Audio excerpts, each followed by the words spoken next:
Welcome to this week's edition of Taiwan Outlook. I'm your host, Chi-Chen Lo. In this world of globalization, disease respects no borders. Peoples and societies are interdependent with each other. However, as a result of the absence from the World Health Organization, Taiwan has been isolated and excluded from the World Health community. And that's the reason why that Taiwan has been, since 1997, trying to be a member of the WHO. However, as a result of political obstacles, especially objection from China, Taiwan's efforts has not been very successful. But this year, Taiwan will try it again at the World Health Assembly to be held in this week. So, can we make any progress this year? In today's program, we are very delighted and honored to have Minister Sheng-mou Hou of Health to come to our program to share with his views about Taiwan's efforts in the past decade or so. Dr. Hou, welcome to our program. Yeah, thank you. I'm very happy to be here. As we know that you'll be in Geneva this week and trying to lobby on Taiwan's behalf, what's your look on this year's prospect? Well, I would say we try our best. Well, I will go with the hope of 23 million people. Okay, and I promise you that I'm going to do my best to let Taiwan into the WHO.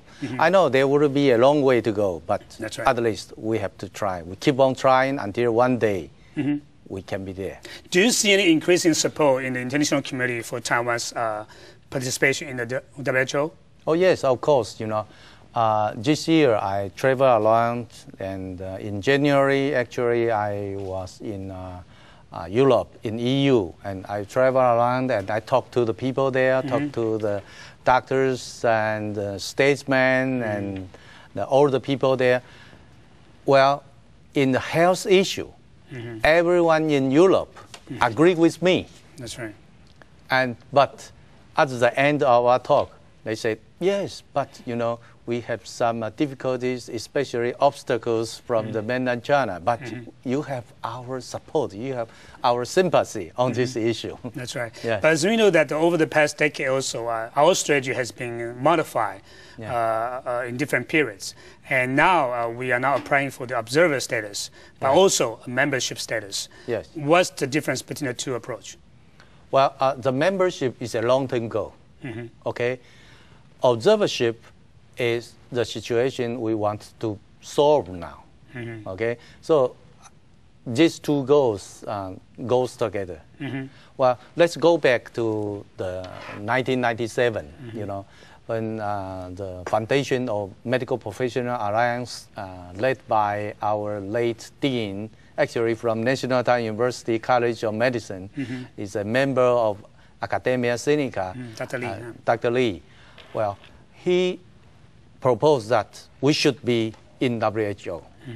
And through that time, it becomes a movement, a national movement. You know, all the doctors and everyone saying, yes, that's the time we want to enter the WHO.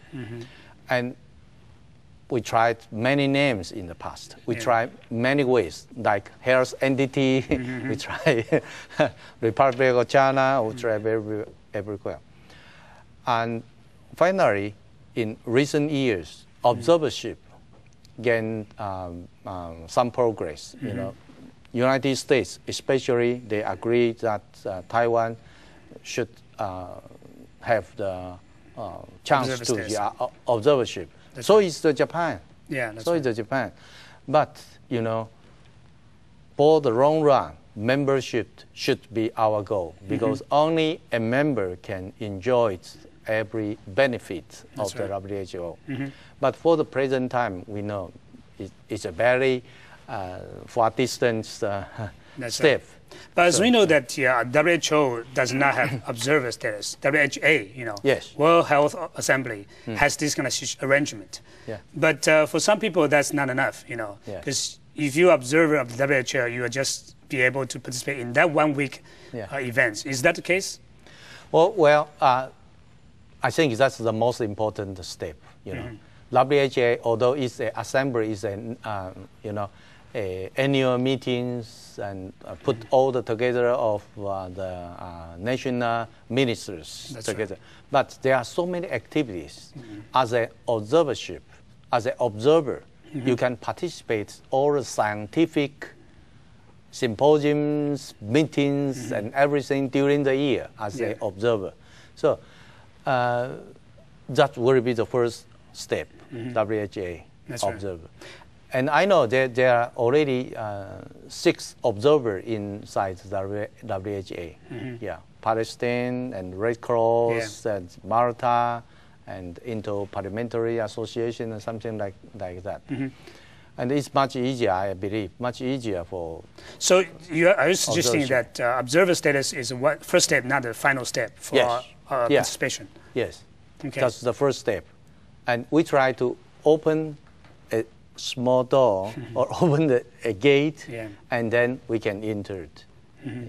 But as you mentioned, that there's an increasing awareness that Taiwan should be part of the World Health Community, because it hurts not only Taiwan but also the world in general.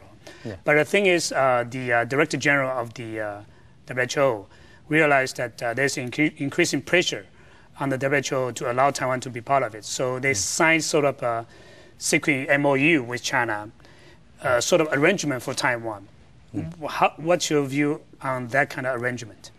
Well, it's called Memorandum of Understanding. I would say so far at the present time, at least we do not know exactly what's inside. So it's a secret memo? It's a secret memo. And nobody knows exactly what's included. But according to their performance, it seems that they have the understanding that if Taiwan, the professional of Taiwan, wants to attend a meeting, they should inform the mainland China 6 weeks before the meeting. 6 weeks? 6 weeks before the meeting. And if WHO has something to do with to talk to Taiwan, they should go through Peking and then pass the message to Taiwan. So there will be no direct communication between Taiwan and WHO? No. You have to go through Beijing. And that's very ridiculous. It's very ridiculous, you see. And during these years, it caused a lot of trouble. Instead, does not help. But for instance? For instance. Well, let me give you one recent event. There is some baby corn contains toxic substance and was detected by the European Union.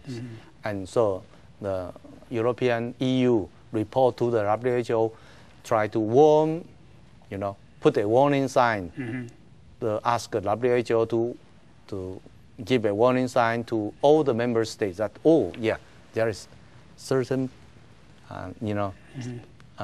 baby corn from Thailand is contaminated, okay? Because we import, they know we import some corn from Thailand. So instead of they go directly call Taiwan and say, pass this news to us, they call China and say, you have to talk to the Taiwan about this baby corn. It takes 10 days before the news from Peking to us. I see. That's not fair. That's right. By single one call or by one single email or by one fax, WHO can do this without going to a very far away, from Peking to. But the thing is, why Beijing decided to delay the process of notifying Taiwan?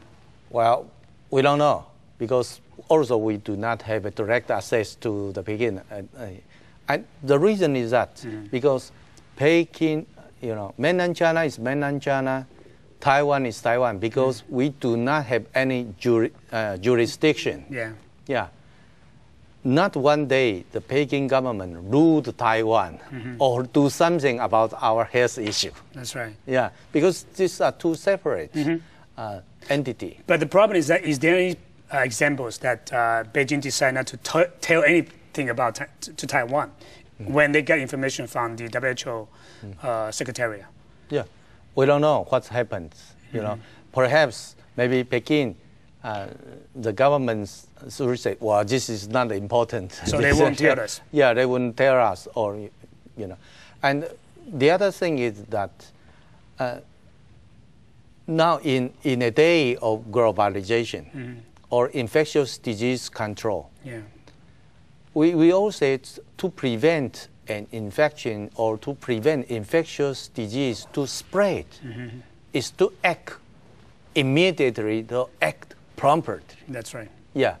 Otherwise, it's like a fire. If you cannot put out the fire immediately or to control it immediately, then the fire will go out and spread out. That's right. So WHO, I do not know why they want to make this kind of arrangement, because if he is a capable or competent epidemiologist or a doctor, he immediately knows that this kind of information is life and death.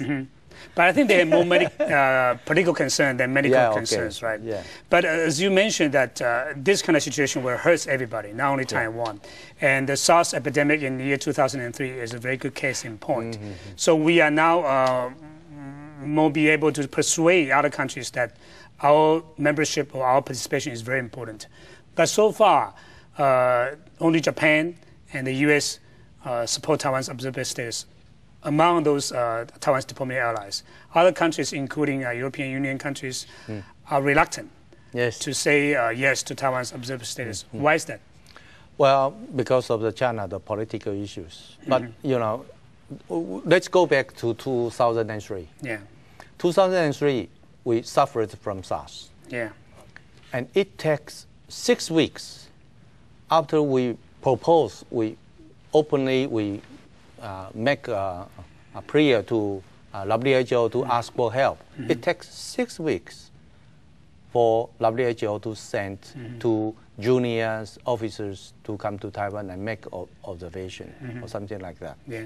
Okay, and it caused 73 deaths, and among them, 12 medical professionals. Yeah. What I lost, and what I'm going to stress is that during the day, today, nobody can afford that kind of, misfortune. That's right. And Taiwan should be included in the global community. And I always talk, I talk to the people in Europe or the people in Canada or the other countries, say, recently there is H5N1, the avian flu. Avian flu. Well, today, in the past several years, only 378 victims of avian flu. Yeah. I mean, human cases. 80% of these 300 cases are from China, Indonesia, Laos, Cambodia, Vietnam, all this area. And where is Taiwan? Yeah. Taiwan is very close to this area. That's right. Very close to this area. And there are so many flights from this area to Taiwan and then to North America. That's right. And to South America or to the other part of the world. Taiwan can play a very good, I call it, sentinel, as the guards. Yeah, in guarding the rest of the world against H5N1. And if Taiwan falls, there will be a domino effect as well, right? Yeah, right. But as you mentioned that some countries have some reservations about supporting Taiwan publicly. Yeah. And as we know that European countries have proposed that Taiwan should participate meaningfully in many international activities, especially health related. But is that this kind of participation meaningful or meaningless? When we come back, we will talk about this kind of proposal for Taiwan to be meaningfully participating in health activities. We'll be back after this message.